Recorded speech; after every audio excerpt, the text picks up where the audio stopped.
자, 오늘은 저번 주에 이어서 이제 언약궤 계속 할 텐데, 오늘은 그 언약궤 그 뚜껑인 속죄소에 대해서 좀 생각해 보는 시간을 갖도록 하겠습니다. 자, 일단 그 말로 하는 것보다 그림을 보는 게 훨씬 여러분들이 편하시니까 제가 그 언약궤 그 뚜껑이 어떤 모습인지를 좀 보여드릴게요. 저렇게 생겼어요. 자, 이렇게 생겼어요. 일단 정금으로 만들어졌어요. 여러분, 그 궤는 밑에 있는 언약궤, 궤는 이제 어떤 것들을 이제 담는 상자라고 말씀을 드렸잖아요. 근데 그건 어떻게 만들어졌냐면 이 조각목, 즉 씨띠 나무를 가지고 만들어서 정금으로 입혔다고 그랬잖아요. 근데 그 뚜껑인 이 속죄소는 조각목으로 만들어 가지고 금을 입힌 게 아니고 완전히 전부 다 금이에요. 완전 금이에요. 조각목이 하나도 들어가 있지 않아요. 나무가. 그 의미는 도대체 뭘지 제가 조금 뒤에 가서 좀 설명을 드릴게요. 그러니까 완전히 정금이에요. 정금으로 싹 다 돼 있어요. 그리고 그 구격을 보면은 이 길이가 2.5규빗 된다고 그랬죠. 2.5규빗은 이제 114cm 정도 되고, 그 다음에 광은 1.5규빗. 약 이제 68.4cm 정도가 되고, 그 다음에 그 속죄소 위에, 그 뚜껑 바로 위에 뭐가 있냐면은 두 그룹이 있어요. 그룹이라는 것은 천사죠, 천사.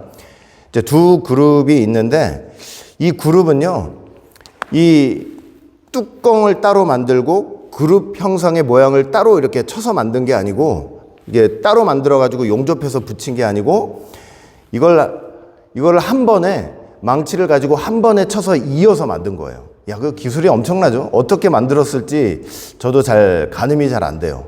근데 이렇게 망치로 쳐가지고 이어서 만든 거예요. 어디 자르고 조각해가지고 붙인 게 아니고. 그러니까 이 속죄소와 그룹이 절대로 떨어지거나 이제 분리될 수 없도록 이제 만든 것이죠. 자, 그 다음에 여러분들 두 그룹 보시죠? 보시면은 날개가 있잖아요. 날개가 있는데 저 날개들은 활짝 펴가지고 이 속죄소 전체를 이렇게 덮고 있는 형상이에요. 덮고 있는 형상이고, 그 다음에 얼굴은 지금 잘 안 보이시는데 나중에 더 잘 보이는 그림을 좀 보여드릴 거예요. 얼굴은 어떻게 되냐면 서로 이렇게 마주보는 방향으로 돼 있는데, 실제로 이 얼굴의 방향은 이 밑이에요. 속죄소를 향해서 이렇게 얼굴을 내리고 있는 중이에요. 그러니까 이렇게 지금 속죄소는 이렇게 돼 있어요. 이런 모양으로 돼 있는 거예요. 자, 독특한 모양이죠. 이제 뚜껑이에요. 이게 언약궤 뚜껑이에요. 뚜껑. 자, 이제 여기에 대해서 좀 영적 의미들을 좀 살펴볼 텐데, 자, 먼저 이 속죄소라는 단어에 왜 이 뚜껑을 갖다가 속죄소라고 할까? 이 뚜껑을. 그 속죄소의 일단 원어적 의미를 좀 먼저 살펴볼게요. 자, 이 속죄소라는 말은 히브리어로 이 카포레트라는 단어인데, 이게 히브리어로 카파르라는 단어에서 유래가 됐어요. 근데 카파르는 어떤 뜻이냐면 이게 덮다 혹은 속죄하다라는 그런 의미가 있죠. 그래서 속죄소는 말 그대로 어떤 장소냐면 죄를 그냥 덮어버리는 거예요. 그리고 죄를 용서하는 장소다라는 그런 의미가 있어요. 자, 그리고 죄를 용서한다고 할 때 그건 하나님의 전적인 은혜겠죠. 은혜이기 때문에 또 그곳을 시은좌라고도 해요. mercy seat. 그래서 하나님께서 은혜를 베푸시는 장소 해서 시은좌라고도 이렇게 표현을 하고 있는 거죠. 그러니까 여러분, 이름만 들어도 언약궤 뚜껑인 이 속죄소가 매우 특별하다는 것을 저와 여러분들이 알 수 있겠죠. 하나님께서 죄를 용서하시는 곳이에요. 죄를 용서하시는. 아니, 도대체 뚜껑이 뭐길래, 뚜껑이 뭐 그렇게 대단하길래 저 뚜껑이 하나님께서 우리의 죄를 용서하시는 장소가 될 수 있느냐, 이렇게 생각할 수 있겠죠. 여러분, 이 언약궤 아까 저번 주에도 말씀드렸지만 궤라는 것은 어떤 것을 담을 수 있는 상자라 그랬잖아요. 이 언약궤 안에 뭐가 들어가 있는지를 또 살펴봐야 우리가 속죄소의 의미를 좀 더 정확히 알 수 있어요. 여러분, 이 언약궤 안에는, 그 궤 안에는 세 가지가 들어가 있어요. 어떤 게 들어가 있냐면은, 자, 첫 번째는 만나 담은 항아리, 만나를 담았던 항아리가 들어가 있고, 그 다음에 두 번째는 언약의 두 돌판, 그러니까 십계명을 새긴 두 돌판이 들어가 있어요. 그 다음에 세 번째는 아론의 쌍난 지팡이, 이렇게 이제 세 가지가 들어가 있어요. 세 가지가 딱 들어가 있는데, 이 세 가지 중에 가장 핵심적이고 중요한 게 바로 뭐냐면 언약의 두 돌판이죠. 하나님께서 이렇게 돌판에다가 십계명을 새겨 주셨는데, 그 두 돌판을 어디다 이제 모세가 들고 내려와 가지고 어디다 그걸 보관했냐면 이 언약궤 안에다가 이제 보관을 한 거예요. 거기다가 보관을 하고 이게 뚜껑을 닫아 놓은 거예요. 속죄소 뚜껑을 딱 닫아 놓은 거예요. 자, 십계명. 그러니까 언약궤 안에는 뭐가 있냐면 십계명이 있는 거예요. 십계명. 자, 여러분, 십계명이 뭐라고 제가 말씀을 드렸습니까? 십계명은요, 이 모세 때 처음 나온 게 아니라고 말씀을 드렸죠. 타락하기 전에 아담의 그 마음 속에 본성적으로 새겨져 있던 하나님의 말씀이었어요. 하나님의 도덕법. 그래서 수많은 이 성경학자들이 그게 하나님의 도덕법이다 이렇게 표현을 해요. 신학적인 용어로. 하나님 마음 속에 새겨졌던 하나님의 말씀. 그러니까 이 아담이 하나님의 형상과 모양대로 딱 지음 받은 순간에 그 마음에 본성적으로 새겨져 있던 말씀들인 거예요. 그래서 아담은 그 본성적으로 뭘 알고 있냐면 하나님 말고 다른 신을 섬겨서는 안 된다는 걸 알 수 있어요. 알고 있어요. 우상을 만들어서도 안 된다는 거 알고 있고, 하나님의 이름을 함부로 망령되이 이겨서는 안 된다는 것도 본성적으로 다 알고 있는 거예요. 마음에 새겨져 있기 때문에. 아담이 선악과를 먹고 이렇게 타락할 때요, 보이는 면에서는 그냥 선악과 열매를 딱 따먹은 거지만 실은 영적으로 보면 아담 속에 있었던 그 열 말씀들 있잖아요. 십계명. 그 열 말씀들을 모조리 어긴 사건이 돼버리는 거예요. 아담 타락의 실상이라는 것은 십계명을 어긴 거예요. 십계명. 나 외에 다른 신 섬기지 말라고 그랬는데 다른 신 섬긴 거예요. 우상 만들지 말라고 그랬는데 우상을 섬긴 거고, 하나님의 이름을 망령되이 부른 거고, 안식일을 깬 거고, 부모를 공경하지 않은 거고. 그러니까 선악과를 따먹은 그 죄 속에 그 10가지 죄목이 다 들어가 있는 거예요. 모스란히 다 들어가 있어요. 그러니까 타락한 아담의 후손들은요, 그래서 이 십계명 앞에 전부 다 죄인일 수밖에 없는 거예요. 이 열 말씀들 앞에 정죄받을 수밖에 없는 죄인들이에요. 전부 다 죄인이에요. 정죄받은 죄인이에요. 근데 그 십계명이 새겨진 그 돌판이 바로 지금 이 언약궤 안에 다 고스란히 모셔져 있는 거예요. 자, 그리고 나서 어떻게 했어요? 그 모셔져 있는 언약궤, 그 언약궤 뚜껑인 속죄소를 가지고 그걸 딱 덮어놓은 거예요. 딱 덮어놨어요. 여러분, 여기 아주 깊은 뜻이 있어요. 십계명이 들어있는 그 언약궤 뚜껑인 속죄소로 딱 덮어놨다 했을 때 여기 하나님의 놀라운 계획과 뜻과 이제 의지를 우리가 알 수가 있어요. 뭐냐면 이 언약궤 안에 있는 그 십계명의 말씀, 율법대로 판단하지 않으시겠다는 거예요. 막아놨잖아요. 이건 막아놓은 거예요. 죄인들에게 십계명에 있는 그 공의 그대로 심판하지 않겠다. 막아놨다고 했을 때는 죄인들에게 은혜를 베풀고 죄를 덮어주시겠다는 하나님의 놀라운 계획이 그 속에 숨겨져 있는 거예요. 여러분, 언약궤를 덮고 있는 그 뚜껑은 공의의 말씀 앞에 전부 다 죽어야 될 죄인들을 향한 하나님의 크고 높은 은혜를 보여주고 있습니다. 만약에 언약궤 뚜껑, 이 속죄소가 없이 그 언약궤 안을 이렇게 들여다보면 어떻게 될까요? 그렇게 들여다보면요, 어떻게 되는가? 이게 성경의 역사 속에 그런 적이 있었어요. 어떤 때가 있었냐면, 여러분들 엘리 제사장 때 아시죠? 블레셋과 큰 전투가 일어났는데 그렇게 싸우다가 언약궤를 빼앗겨 버렸죠. 이 아벡 전투 때. 이스라엘이 대패하고 엘리의 두 아들도 죽고 엘리 제사장도 죽었어요. 그러니까 언약궤는 뺏겨가지고 블레셋 사람들이 이제 가져갔죠.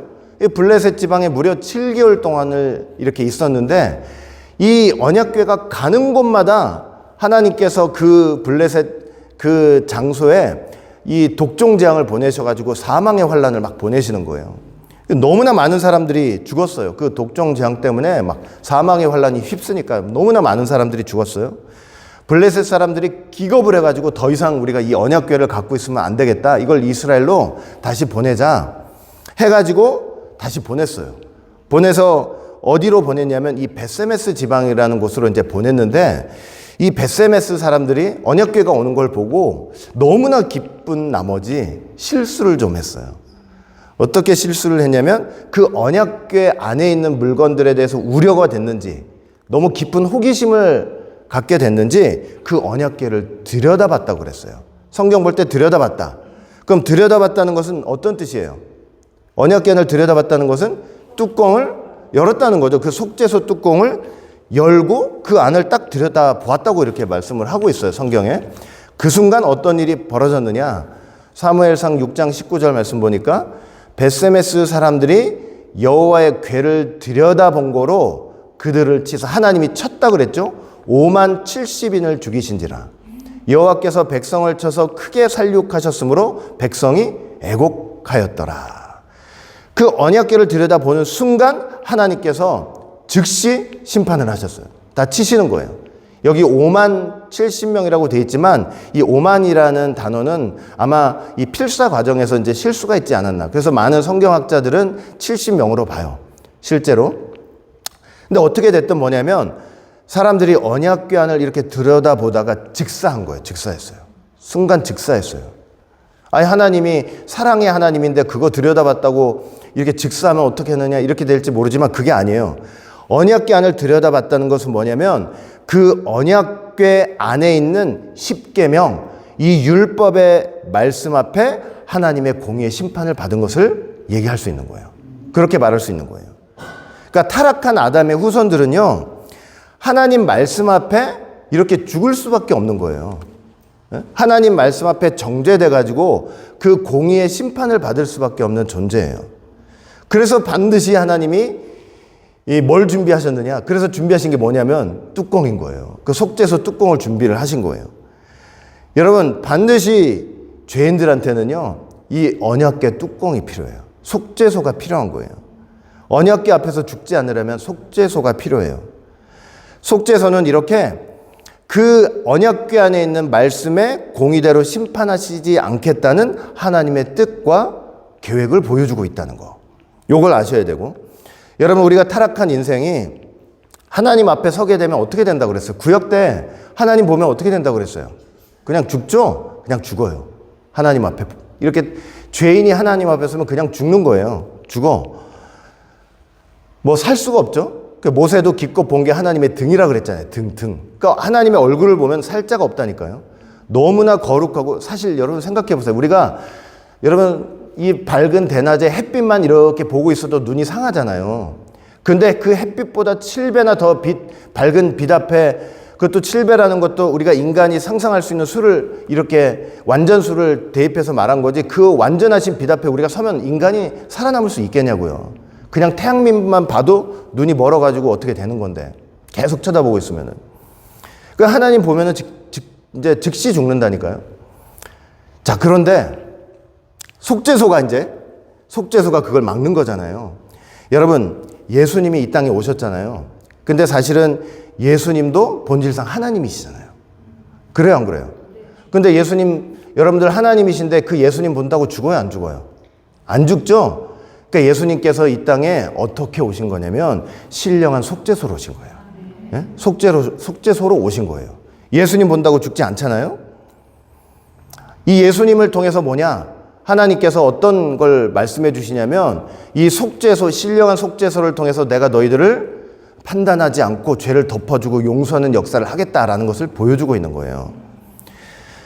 자, 여러분, 속죄소가 이렇게 하나님의 공의대로 심판하지 않으시고 더 나아가서 죄를 사함받는 자리가 될 수 있는 궁극적인 이유가 뭐냐면 그 속죄소에 희생 제물의 피가 뿌려지기 때문이에요. 피가. 여러분, 해마다 7월 10일은 대속죄일이죠. 그 대제사장이 1년에 단 하루예요. 단 하루. 그 하루에 지성소에 들어가요. 지성소에 뭐가 있어요? 언약궤가 있잖아요. 그 들어가가지고 뭘 하느냐면 이스라엘 온 백성들의 속죄를 위해서 속죄소 위와 속죄소 앞에 그 희생 제물의 피를 뿌려요. 피. 자, 레위기 16장 15절 보면 또 백성을 위한 속죄제의 염소를 잡아 그 피를 가지고 장 안에 들어가서 그 숫송아지 피로 행한 같이 그 피로 행하여 속죄소 위와 속죄소 앞에 뿌릴지니, 이렇게 말씀하고 있죠. 그러니까 희생제물의 피를 어디다 뿌리는 거예요? 속죄소 그 언약궤 뚜껑에다 뿌리는 거예요. 뿌려요. 그런데 이 희생제물의 피라는 게 바로 구속사적으로는 어떤 걸 상징하냐면 예수 그리스도께서 십자가에서 흘리신 보혈을 상징하고 있는 거죠. 그러니까 공의의 말씀 앞에서 우리가 흘려야 될 그 피를 예수님께서 대신 피 흘려주시는 것을 상징하고 있는 거예요. 예수님이 대신 피를 흘려주심으로 말미암아 하나님의 공의를 만족시키시고 우리에 대해서는 뭐 하고 하는 거예요? 죄 없다 하시고, 우리에 대해서는 죄 없다 하시고 죄를 용서해 주시는 역사, 그 역사가 있는 것을 지금 보여주고 있는 거예요. 여러분, 그래서 속죄소는요, 죄를 용서해 주시는 현장이 되고 하나님께서 은혜를 베푸시는 그런 현장이 되는 거예요. 여러분, 아까 속죄소가 어떻게 만들어졌다고 그랬어요? 뭘로 만들어졌어요? 정금으로만 만들어졌다고 그랬잖아요. 거기 조각목이 들어가요, 안 들어가요? 조각목이 전혀 안 들어간다고 그랬잖아요. 속죄소는 그냥 정금이에요. 완전히 순금이에요. 그러니까 하나님께서 분명히 공의가 있으셔서 죄인들을 죽이셔야 되는데 그 공의대로 심판하지 않으시고 예수님의 보혈을 통해서 그 공의를 만족시키고 우리를 용서하시는 그 진리, 그 복음은요, 이 세상 지혜가 아닌 것을 보여주는 거예요. 그 순금이라는 게. 창세전에 오직 하나님 안에 감추어져 있던 지혜인 것을 보여주는 거예요. 여러분, 하나님이 사람들과 의논해가지고 내가 너희들 구원해 줄 텐데 어떻게 해줄까? 세상에 지혜로운 사람들 다 모아가지고 의논해서 만든 지혜가 아니에요. 이사야 40장 14절 보니까 뭐라고 돼 있어요? 그가 누구로 더불어 의논하셨으며 누가 그를 교훈하였으며 그에게 공평의 도로 가르쳤으며 지식을 가르쳤으며 통달의 도를 보여주었느냐. 아무도 하나님의 사랑과 의논하지 않으셨죠. 하나님 자신의 계획이고 하나님 자신의 비밀이고 하나님 자신의 지혜였던 거예요. 예? 오로지 하나님 안에만 있는 지혜. 그래서 성경 볼 때 천사들도 그 지혜를 살펴보기 원했다 그랬잖아요. 베드로전서 1장 12절 보면 이 삼긴 바가 자기를 위한 것이 아니요 너희를 위한 것임이 이 계시로 알게 되었으니 이것은 하늘로부터 보내신 성령을 힘입어 복음을 전하는 자들로 이제 너희에게 고한 것이요 천사들도 살펴보기를 원하는 것이라. 얼마나 그게 귀한 하나님의 공의가 있어서 죄를 미워하시고 죄인들을 심판하셔야 되는데 또 한편 하나님 앞에 감추어졌던 지혜가 뭐냐? 그게 뭐예요? 그 속죄소인 거예요. 속죄소 피를 뿌리는 역사예요. 하나님이 공의대로 판단하지 않고 대신 예수님의 피를 통해서 자신의 택한 백성들을 구원하시겠다는, 그게 창세전에 감춰져 있던 하나님의 지혜였던 거예요. 순금이에요. 무슨 뜻이냐면 사람의 지혜와 지식, 계획 한 톨도 거기 안 들어가 있는 거예요. 우리는 맨날 들으니까 흔해 빠진 것 같지만 이건 하나님 안에 있었던 너무나 엄청난 지혜였던 거예요. 여러분, 아까 속죄소 위에 뭐가 있었다 그랬어요? 두 그룹이 있었잖아요. 그룹이 있었는데 그 그림 생각나시죠? 그 그룹이 서로 이렇게 마주 대하고 있으면서 얼굴은 어디를 쳐다보고 있다 그랬어요? 아래를 쳐다보고 있었다 그랬죠? 제가 그림을 다시 한번 보여드릴게요. 자, 이렇게 지금 쳐다보고 있는 거예요. 아래를 쳐다보고 있어요. 밑을 쳐다보고 있어요.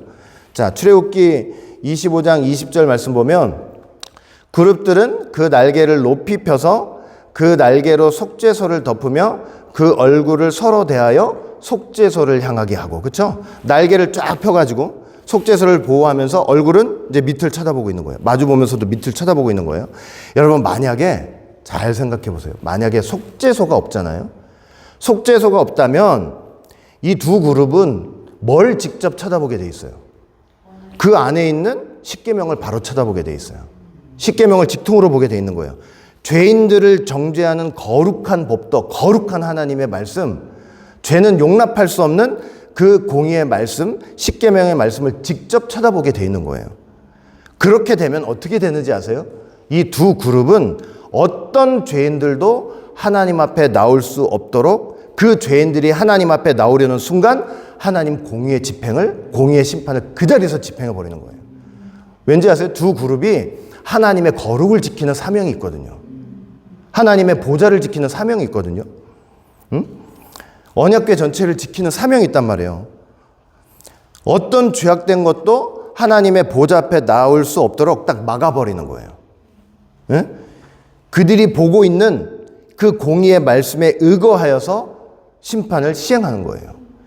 여러분 기억나시죠? 아담과 하와가 에덴 동산에서 쫓겨났을 때 그 못 들어오도록 누가 지키고 있어요? 그룹이 지키고 있잖아요. 그룹과 화영검이 지키고 있잖아요. 그룹들과 두루 도는 화영검. 그러니까 죄인들이 못 들어오도록 지키는 거예요. 그 에덴 동산 안으로. 거룩함을 보호하기 위해서.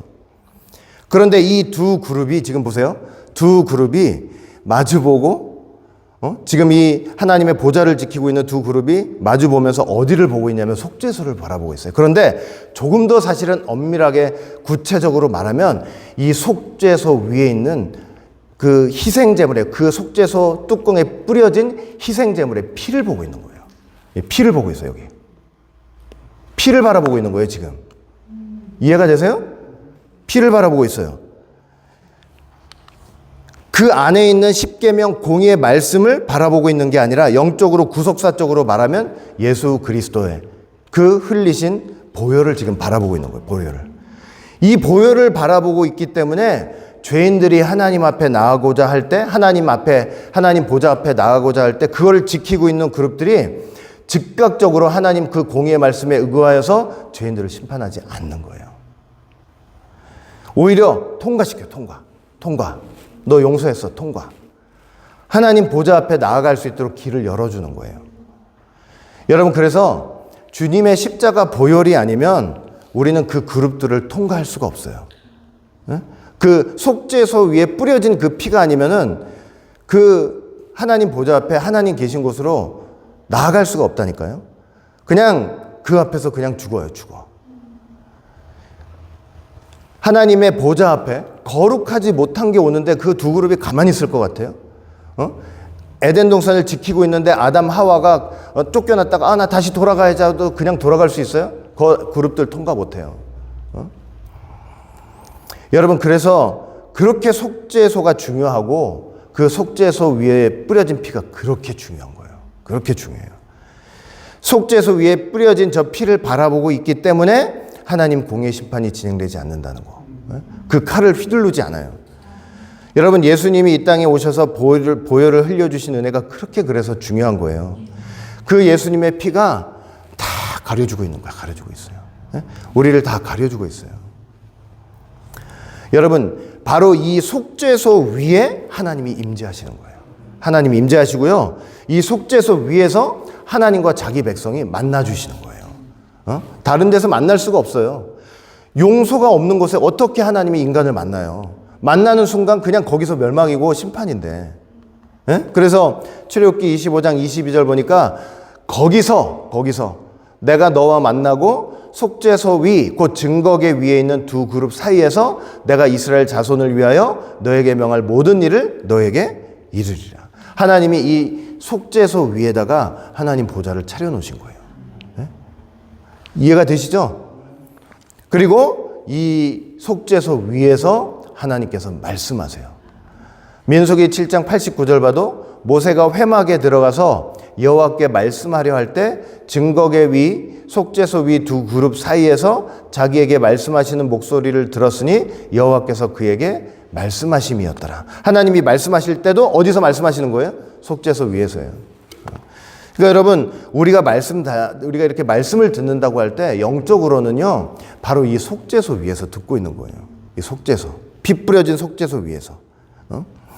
우리가 신령한 속죄소가 되신 예수님, 그리고 그분이 흘려주신 보혈 안에서 하나님을 이렇게 만날 수 있고 그 은혜의 보좌 앞에 담대히 나아가 그 음성을 들을 수 있다는 사실을 여러분 꼭 기억하시길 바라겠습니다. 두 그룹이 하나님의 거룩을 지키겠다고 하나님의 공의의 칼을 휘둘리려고 하다가도 그 십자가 보혈을 보고 우리를 통과시키고 그 거룩하신 하나님 보좌 앞에 나아가도록 하게 만드는 거예요. 여러분 우리 모든 성도는 그 나라 갈 때까지 그래서 예수님의 이 십자가 보혈의 은혜를 잊지 않고 기억하며 감사하는 가운데 날마다 주님 앞에 주님의 보좌 앞에 나아가 다시 한번 말씀드리지만 주님의 보좌 앞에 나간다고 할 때, 그 보좌를 지키겠다고 이 두 그룹이 눈 시퍼렇게 지금 뜨고 있어요. 시퍼렇게 뜨고 있어요. 그런데 속죄소 대신 예수님, 그분이 흘리신 그 보혈을 보고 주님의 보좌 앞에, 그 은혜의 보좌 앞에 나아갈 수 있게 되는 거예요. 여러분, 교회 나와서 예배 드린다고 할 때 그냥 교회 가는 거는 내가 가고 싶으면 가고 안 가고 싶으면 안 가는 거고, 교회 나오는 것도 저 문턱만 넘으면 들어온다 이렇게 생각할지 모르지만 영적으로 그게 아니에요. 영적으로 그게 아니에요.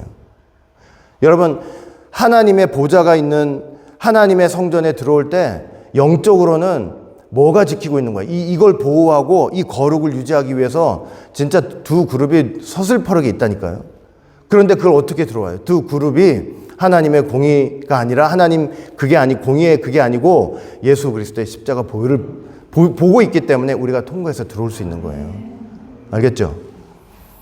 우리 오직 예수의 모든 성도는 바로 그런 귀한 은혜 속에 있다는 것을 꼭 믿고 이곳에 나와서 예배 드릴 때 정말 신령과 진정으로 예배 드리고 감사하면서 예배 드리고 그렇게 충성하는 또 이 예배 자리가 얼마나 귀한지를 다시 한번 생각하면서 승리하며 사시기를 주의 이름으로 간절히 축원을 드리겠습니다. 자, 기도합니다. 사랑과 은혜가 풍성하신 아버지 하나님, 오늘도 이렇게 귀하고 복된 시간을 통해서 다시 한번 속죄소에 담긴 귀한 뜻을 깨닫게 하여 주시니 진심으로 감사드립니다. 저희들 이 귀한 말씀 마음에 깊이 새기고 또 그 안에 담겨진 하나님의 은혜를 생각하며 감사하며 신앙생활을 할 수 있는 모두가 될 수 있도록 인도하여 주시옵소서. 속죄소 위에 뿌려진 그 십자가 보혈로 말미암아 우리가 하나님 은혜 보좌에 담대히 나올 수 있다는 것 깨닫고 진정으로 그 깊은 사랑과 은혜 감사하며 그렇게 신앙생활할 수 있는 모두가 될 수 있도록 인도하여 주시옵소서. 감사하며 예수님 이름으로 기도합니다. 아멘.